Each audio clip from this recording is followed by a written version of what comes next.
ANC Deputy Secretary General Nomvula Mokonyane made waves with her attire during the 2025 State of the Nation Address, SONA. Her spectacular and daring attire soon became the talk of the town. Some praised her self-assurance and sense of style, while others were more critical, saying that, considering her age of 60, her clothing was unsuitable for a lady of her age. A larger social discussion over age and style is reflected in the response to Mokonyane's attire. Many noted that older women are often required to follow a more modest dress code, particularly those who are in the public spotlight. Some people think that a person's attire should be appropriate for their age and status, especially at formal events like the State of the Nation Address. Her clothing choice, according to critics, was inappropriate for a leader representing her party at such a distinguished environment. According to this perspective, fashion decisions should be based on age, particularly for women in positions of authority. Others, on the other hand, supported Mokonyane, emphasizing that she should be allowed to wear whatever makes her feel secure and at ease, since fashion is a means of self-expression.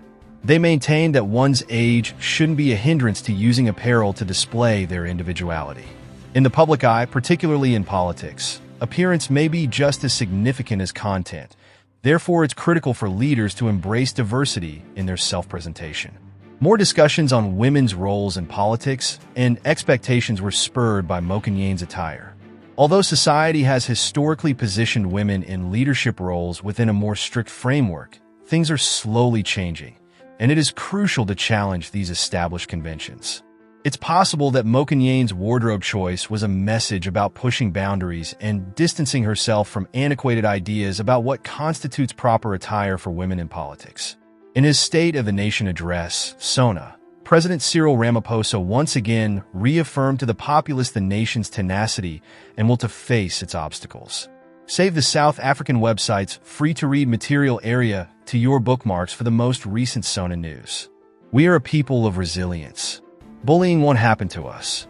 As one country, we shall stand together.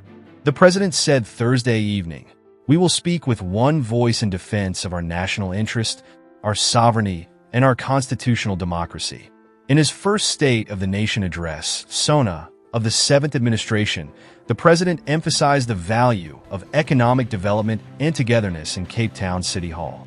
A skilled government is also urgently needed in order to bring about significant change. A complete military band, a 21-gun salute, a ceremonial guard, the singing of the national song, and an aviation show were all part of the magnificent display of national pride that kicked off the SONA evening.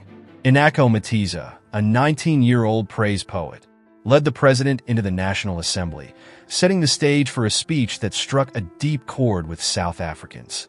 The place of SA in the globe.